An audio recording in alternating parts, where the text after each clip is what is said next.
Hello friends. तो आज मैं आप लोगों के लिए एक नई कहानी लेकर आई हूँ। कहानी का नाम है मीठी। जैसे जैसे बड़ी हो रही है उसकी पसंद और नापसंद भी बदलती चली जा रही है।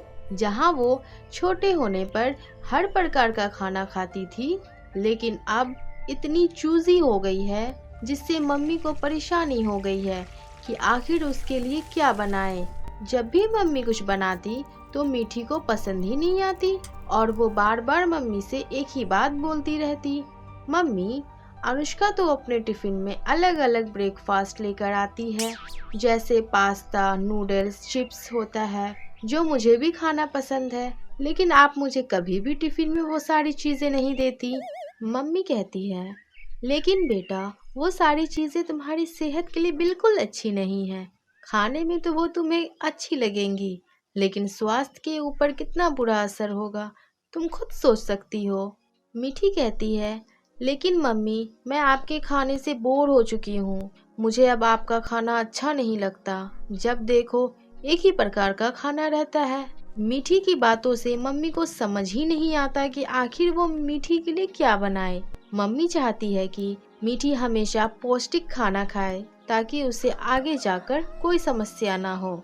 अब मीठी अपनी सहेलियों के साथ जाकर बाहर कुछ न कुछ खाकर आ जाती है और अपनी मम्मी को नहीं बताती। और जब मम्मी उसे खाना खाने के लिए कहती तो वो मना कर देती और कहने लगती, मम्मी मुझे आज बिल्कुल भूख नहीं है। इस बात से मम्मी भी दुखी हो जाती है, क्योंकि उन्होंने मीठी के लिए खाना बड़े ही प्यार से और मन से बनाया है। लेकिन वो इस बात से निश्चिंत हो जाती है कि कोई बात नहीं, आज नहीं तो कल मीठी को उनका खाना पसंद आ ही जाएगा। लेकिन मीठी ने कभी भी अपनी मम्मी के खाने को पसंद नहीं किया और हमेशा उसे अपने दोस्तों का खाना ही पसंद आया। कभी कभी तो वो बिना खाए ही सो जाती थी। एक हफ्ते बाद मीठी की बर्थडे पार्टी आती है, जिसमें वो अपनी सारी फ्रेंड्स को बुलाती है। साथ ही साथ उसकी नानी भी आती है, जो उसके घर के थोड़ी ही दूर में रहती है। मीठी खुश होते हुए कहती है, वाह कितना मजा आएगा ना। कम से कम उस दिन तो मम्मी कुछ अच्छी चीजें बना देंगी, नहीं तो मैं कहीं बाहर ही खा लूंगी। मम्मी कहती है, नहीं बेटा, बाहर से तुम्हें नहीं लाने दूंगी। एक काम करते हैं, मैं घर पे ही अच्छा डिश बना दूंगी जो तुम्हारी फ्रेंड्स को भी अच्छी लगेंगी और तुम्हें भी। तभी उसकी नानी वहाँ आ जाती है, जिसे देखकर मीठी उन्हें गले से लगा लेती है और नानी भी खुश होकर मीठी को प्यार करने लगती है। मीठी कहती है, अच्छा हुआ नानी आप आ गईं।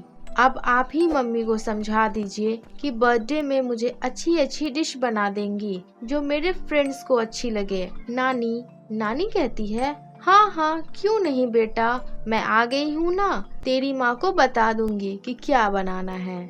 नानी के आने से तो मीठी की खुशी का ठिकाना ही नहीं रहता और अब वो पूरी निश्चिंत हो जाती है कि नानी के आ जाने से किसी प्रकार की दिक्कत नहीं होगी। देखते ही देखते मीठी के बर्थडे का दिन आ जाता है। मीठी शाम को अपने दोस्तों को बुलाती है और सारे दोस्त उसके घर आ जाते हैं। केक कट जाने के बाद में मीठी सारे दोस्तों को खाने पे बुलाती है। जैसे ही मीठी प्लेट उठाती है तो देखती है कि मम्मी ने खाने में पूरी छोले, मटर पुलाव, दही बड़ा, गुलाब जामुन बना दिया है। ऐसे खाने को देखकर वो मुंह बनाने लगती है।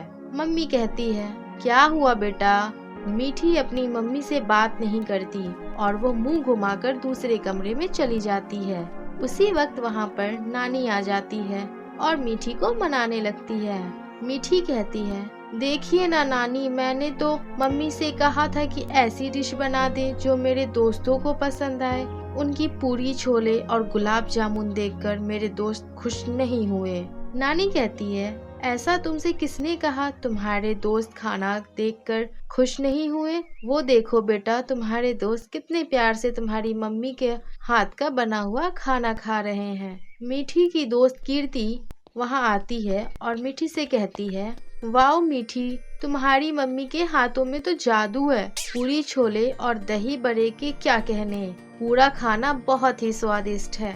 मीठी कहती है, ये तुम कह रही हो? मुझे तो कुछ समझ ही नहीं आ रहा। कीर्ति कहती है, जो खाना तुम्हारी मम्मी ने बनाया है उसे खाए तो हमें सालों बीत गए। दिन भर वो पास्ता और नूडल्स खाकर हम थक चुके थे। हमारी मम्मी तो किचन में जाती ही नहीं।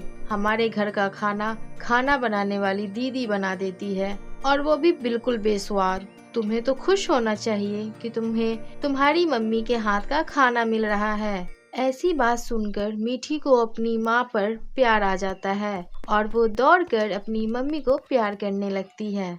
मम्मी कहती है, क्या हुआ बेटा? मीठी कहती है, मुझे माफ कर दो मम्मी, मैंने कभी भी आपके खाने की इज्जत नहीं की। हमेशा वही खाना खाना चाहा जो मेरी फ्रेंड खाती थी, लेकिन मुझे पता चला कि मेरी मम्मी भी मास्टर शेफ है। नानी कहती है, देखो बेटा, खाना चाहे जैसा भी हो, हमेशा हर खाने की इज्जत करनी चाहिए।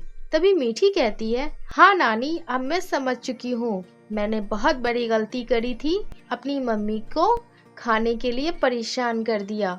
मम्मी, आप मुझसे नाराज नहीं है ना? मम्मी कहती है, नहीं बेटा, ऐसी कोई बात नहीं है। मैं तो खुश हूँ कि तुम्हें आज का खाना पसंद आया। अब हमेशा अपने खाने की इज्जत किया करो, ताकि ऊपर वाले का आशीर्वाद भी तुम्हें मिल सके।